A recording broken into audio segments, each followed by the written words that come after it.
창세기 1장 1절부터 13절 말씀 함께 보시겠습니다. 다 찾으셨나요? 우리 한 절씩 나누어서 읽도록 하겠습니다. 태초에 하나님이 천지를 창조하시니라.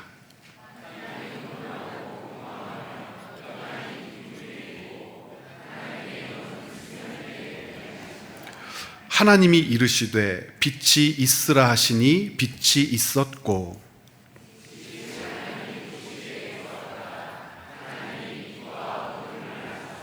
하나님이 빛을 낮이라 부르시고 어둠을 밤이라 부르시니라.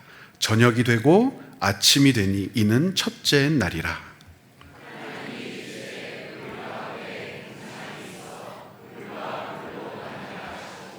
하나님이 궁창을 만드사 궁창 아래의 물과 궁창 위의 물로 나뉘게 하시니 그대로 되니라.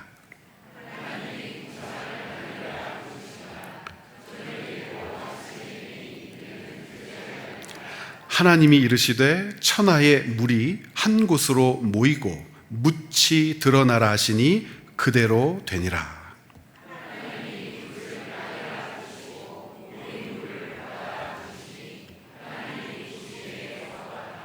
하나님이 이르시되 땅은 풀과 씨 맺는 채소와 각기 종류대로 씨 가진 열매 맺는 나무를 내라 하시니 그대로 되어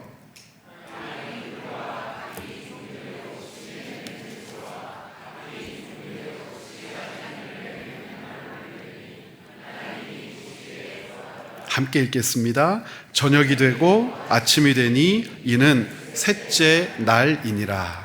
아멘. 그리스도인들의 신앙에는 전제가 있다고 믿는 우리 믿음의 선배들이 있었어요. 믿음의 선배들 중에서 이 이름 하나를 기억하시면 좋겠는데, 코르넬리우스 벤틸이라고 하는 선생님이 한 분 계세요. 좀 어려운 이름이지만 한번 해보시겠어요? 코르넬리우스 벤틸. 코르넬리우스 벤틸이라는 선생님께서 기독교인의 신앙을 가르치실 때에 전제주의적 증명이라고 하는 개념을 우리들에게 가르쳐 주셨어요. 전제주의적 증명. 제가 교회에서 혹은 많은 교회의 교사들이 전제라고 하는 단어를 지금은 흔하게 사용하고 편안하게 사용하는데, 이 전제라고 하는 말을 현재 교회에서 편하게 사용할 수 있게 된 이유가 무엇이냐면, 방금 말씀드린 그런 벤틸과 같은 선생님께서 참 많이 애를 쓰고 수고해 주셨기 때문에 우리가 전제란 말을 많이 씁니다. 전제라는 말 뜻을 모르시는 분들은 없지요. 전제한다. 무엇을 전제한다. 밥 먹은 것을 전제한다. 갔다 왔다는 것을 전제한다. 너에게 무엇이 있다는 것을 전제한다. 없다는 것을 전제한다. 그러니까 눈앞에 펼쳐질 어떤 일들은 전제해서 나타나는 것으로 이해하는 경우가 굉장히 많죠. 전제라는 말을 굉장히 많이 사용한단 말이에요. 그 사람의 행동이나 그 사람의 생각이나 그 사람이 가지고 있는 뜻을 이해하는 데 있어서 전제라고 하는 것은 굉장히 중요해요. 추상적인 것도 있고 실제적인 것도 있고, 전제라는 것은 참 다양합니다. 그런데 이 전제란 말을 하나님께 사용해 보면 어떨까 생각을 하는 거예요. 무슨 뜻이냐면, 하나님께 전제라고 하는 말을 사용해서 우리들의 믿음을 좀 정리했으면 좋겠다. 왜 이런 생각을 했냐면, 창세기 말씀을 읽으면서 정말 많은 사람들이 질문을 하는 거예요. 하나님이 6일 동안 창조하시고 7번째 날에 안식하셨잖아. 아무것도 없는 무에서 유를 창조하신 거잖아. 없는 것에서 있는 것을 만드신 거잖아. 그러면 하나님은 어디로부터 왔어? 자, 이런 질문 많이 해보셨죠? 여러분, 하나님은 어디로부터 왔습니까? 하나님이 없는 것에서 무엇을 만드셨다면 하나님도 언젠가는 없었던 때가 있지 않았을까? 그 하나님은 누가 만들었을까? 그 하나님을 누가 만들었다고 우리는 생각해야 될까? 이런 생각들에 빠지고 빠져서 성경이 가르치는 하나님에 대한 온전하고 아름답고 그리고 마땅한 고백을 해내지 못하는 그리스도인들이 막 막 생겨나기 시작한 거예요. 그 성경이라고 하는 이 책을 우리에게 주시면서 하나님을 가르치실 때 우리에게 허락한 사고의 범주와 우리의 연약함과 한계가 무엇인지를 분명히 밝히셨을 텐데 우리는 왜 하나님께 대한 이런 생각을 하게 되는 걸까? 사람들이 가지고 있는 자유의지, 인격, 지성, 감정, 지혜 이런 것들이 동원되어 하나님에 대해서도 이렇게 생각하게 되었구나. 그러면 사람이 하나님에 대하여 무엇을 생각하고 하나님을 이해한다는 것이 하나님께서 우리에게 주신 은혜와 묶어 생각할 때 어떤 것이 유익할까? 그래서 고민하게 된 것이 성경이 가르치는 하나님, 그리고 그 하나님에 대한 전제라고 하는 것으로부터 우리 신앙의 기둥을 세워가야겠다 생각을 한 거예요. 여기까지 어려워하셔도 괜찮습니다. 그러면 전제라는 뭘까? 하나님에 대한 전제란 뭘까? 오해하시는 분들이 있어서 먼저 이 말씀을 드릴게요. 여러분, 우리가 지난 주일날 하나님을 신뢰한다고 그랬잖아요. 하나님께서 우리에게 하신 일을 기억한다고 그랬잖아요. 그런데 어떻게 구별하자고 말씀드렸죠? 우리가 하나님을 기억하는 게 아니라고 그랬어요. 이 말 뜻 다 기억하시죠? 우리가 하나님을 기억한다면 그 하나님에 대해서 온전하게 기억할 수 있습니까? 우리에게 베풀어 주신 일을 조금 더 흐트러지지 않고 완전하게 붙들어낼 수 있습니까? 우리는 하나님을 기억하되 잊어요, 왜곡시켜요. 그리고 하나님의 뜻과 어긋난 것을 하나님에 대한 기억이라고 오해하면서 살 수 있는 존재들이에요. 그래서 하나님이 우리와 함께 하시고 우리를 도우신다는 기대를 가지고 하나님을 기억한다는 것은 하나님이 내게 베풀어 주신 좋은 일을 기억해서 지금 또 다시 한번 그 좋은 일을 해주세요 라는 것이 아니고 무엇을 바라본다는 거예요? 하나님의 기억을 신뢰하는 것이라고 그랬어요. 그러니까 하나님의 기억을 신뢰하는 것이지 내가 기억하고 있는 하나님을 바라보는 게 아니에요. 우리는 내가 기억하는 하나님을 바라보는 것으로 은혜를 삼을 수도 있지만 그것은 왜곡될 수 있고 혹은 흐트러버릴 수 있고 혹은 잘못될 수도 있는 연약함에 놓이게 되죠.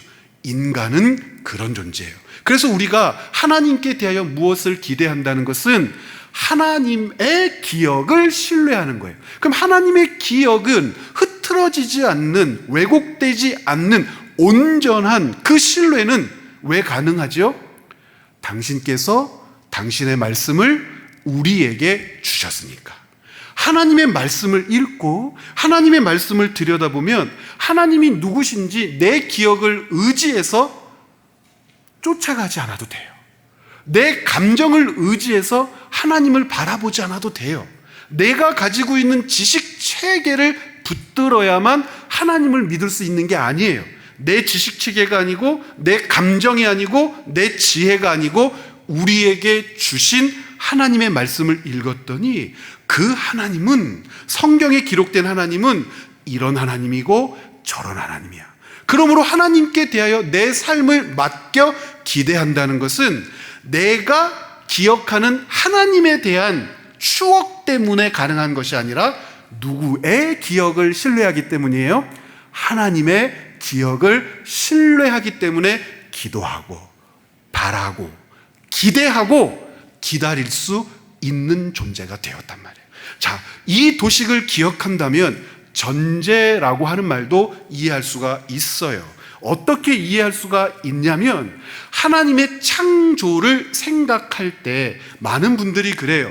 우리의 모든 것은 하나님이 이 세상을 창조하셨다는 것을 전제하여 생각한다. 맞는 말 같죠? 그렇죠?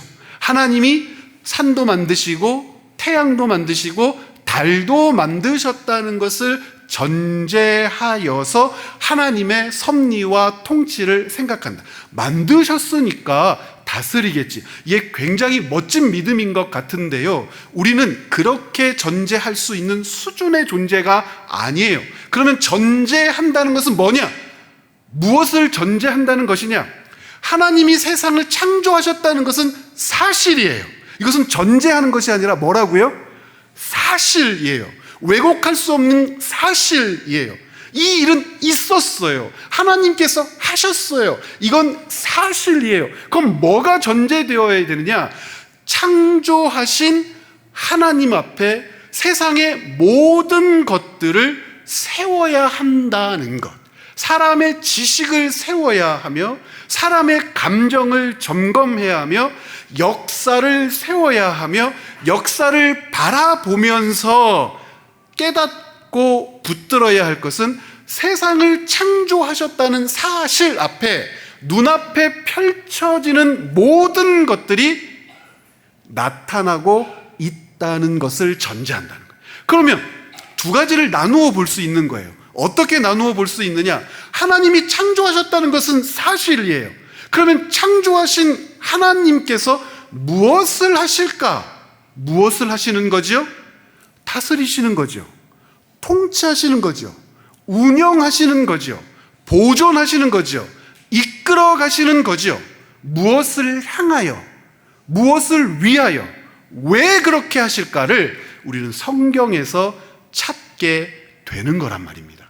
그러므로 생각을 한번 정돈할 필요가 있어요. 무엇을 정돈하냐면 태초에 하나님이 천지를 창조하셨다는 것은 무엇이라고요?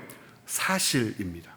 이것을 사실로 고백하도록 우리를 붙들어 가르쳐 주시고 그 사실로부터 비껴가지 않도록 우리를 세워 하나님 앞으로 인도하시는 분은 성령님이십니다. 그러므로 성령께서, 하나님께서 우리를 돕지 않으시면, 우리를 설득하지 않으시면, 우리를 포기하지 않고 붙들어 주시지 않으면 무엇을 알 수 없어요? 사실을 알 수 없어요. 하나님이 세상을 창조하셨다는 것이 사실이라고 하는 것을 알 수 없어요. 그러면 사실이라고 하는 것을 알 수 없기 때문에 어떤 일들이 발생해요? 논쟁하고 토론한단 말입니다. 무엇에 대하여요? 세상을 창조하셨다는 사실에 대하여 논쟁하고 토론해요. 그 많은 그리스도인들이 이 논쟁과 토론에 자기의 삶을 허비해요. 믿음을 녹여내요. 그리고 고단해져요.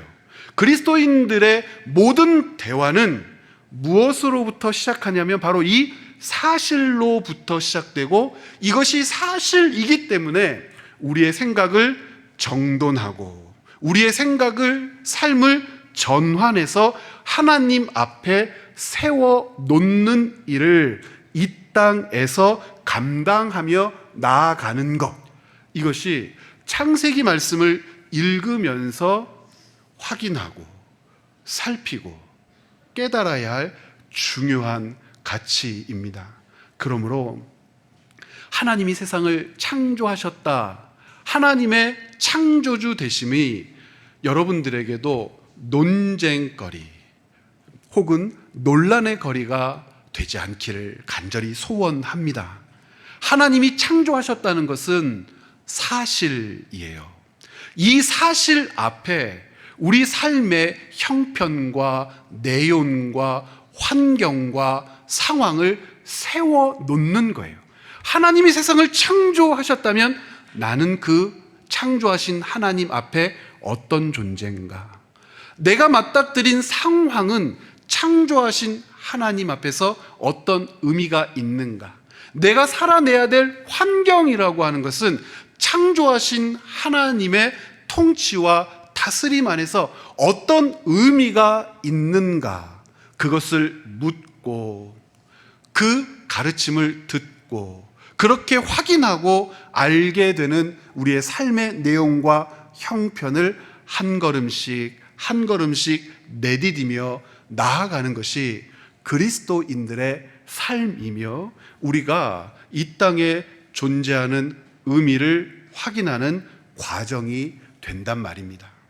그래서 하나님께서 이 세상을 창조하신 창세기 1장을 보면서 우리는 참 많은 생각도 할 수 있고 참 많은 고민도 할 수 있을 겁니다. 그런데 생각과 고민의 근저, 뿌리에는 무엇이 고백되어야 합니까? 하나님이 세상을 창조하셨다는 것은 무엇이라는 거예요? 사실이다. 그 하나님이 세상을 창조하셨다는 그 사실 앞에 이 세상은 어떤 의미가 있을까? 하나님의 창조의 과정을 보면 이 세상이 어떤 의미가 있는지 너무나 분명히, 너무나 자세히 알 수가 있습니다. 무슨 뜻이냐면 여러분에게 퀴즈를 하나 내볼게요. 창세기 1장 2절과 3절을 여러분 읽었잖아요. 이 2절과 3절 사이에 무엇이 있는지 혹시 아세요? 2절과 3절 사이에, 2절과 3절 사이에, 그러니까 과가 있다, 이런 재미없는 답변을 하시는 분들이 가끔 계세요.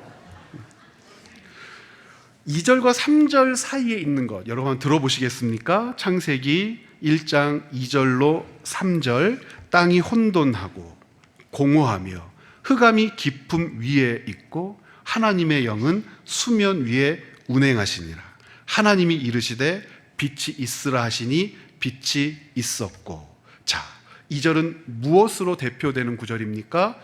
혼돈으로 대표되는 구절입니다. 3절은 무엇이 시작되었음을 알리는 구절입니까? 창조가 시작되었음을 알리는 구절입니다.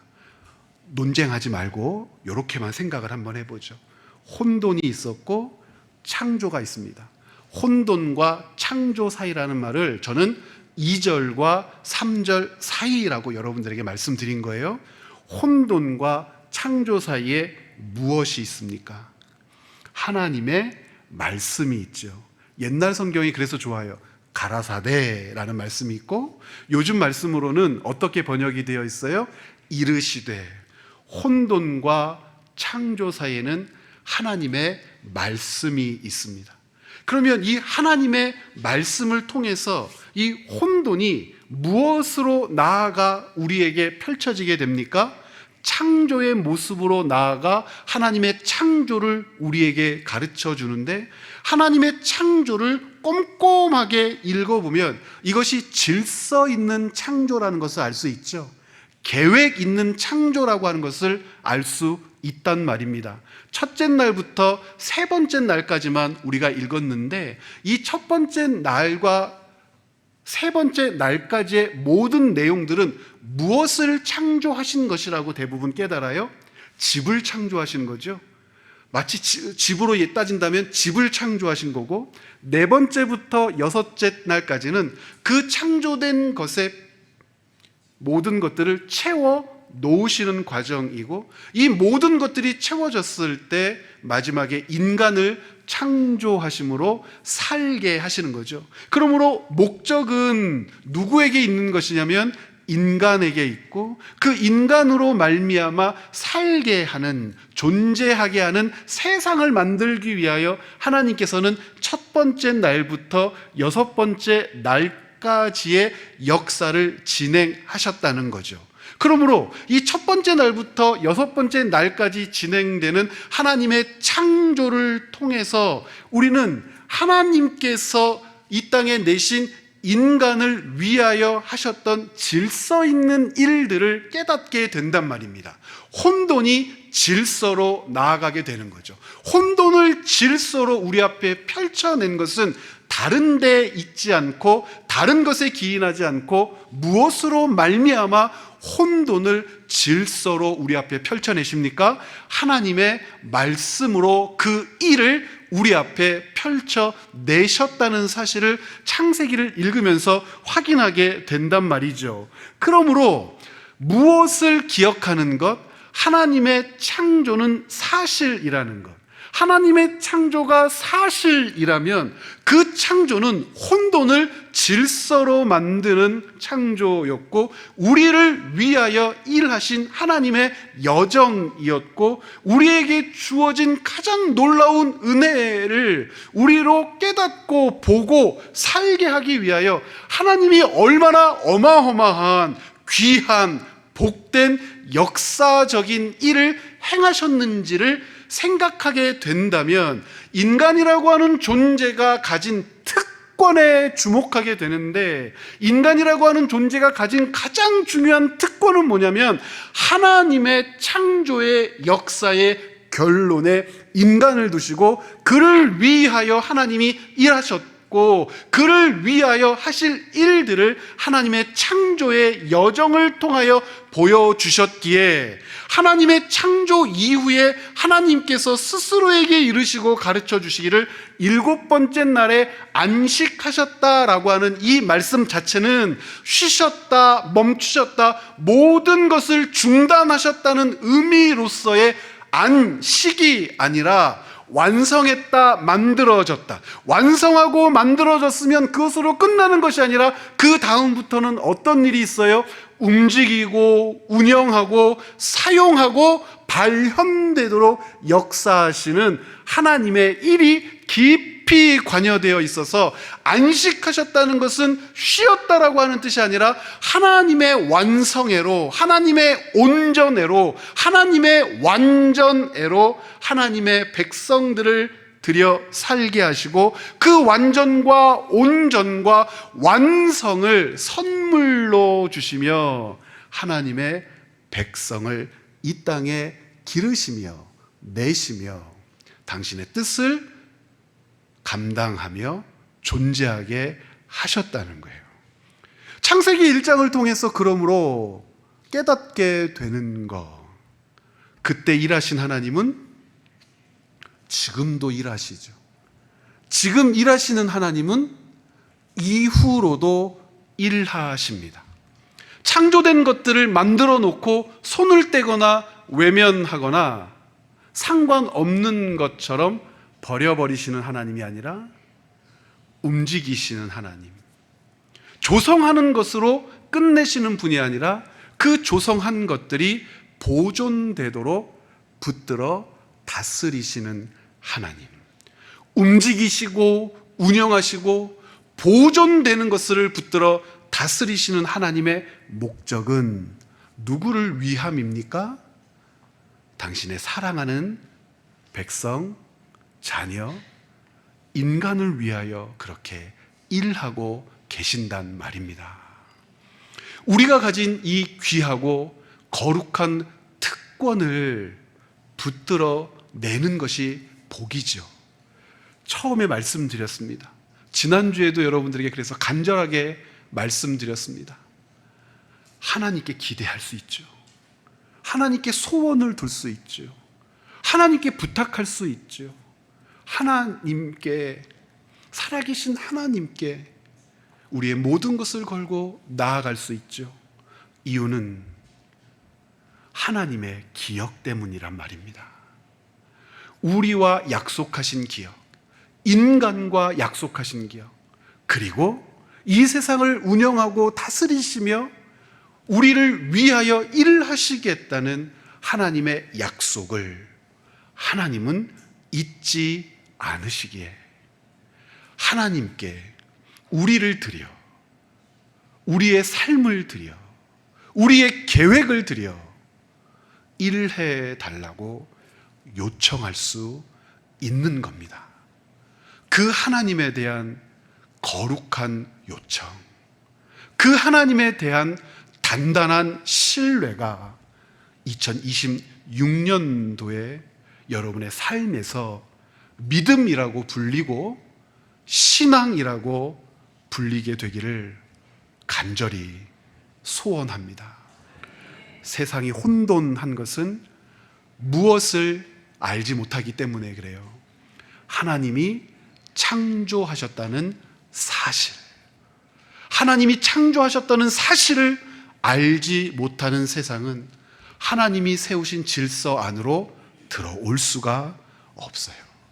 하나님이 세우신 질서 안으로 들어와서 그 질서를 운영하시는 하나님을 바라보는 우리 채움과 비움의 교회 성도들 되시기를 간절히 부탁을 드립니다.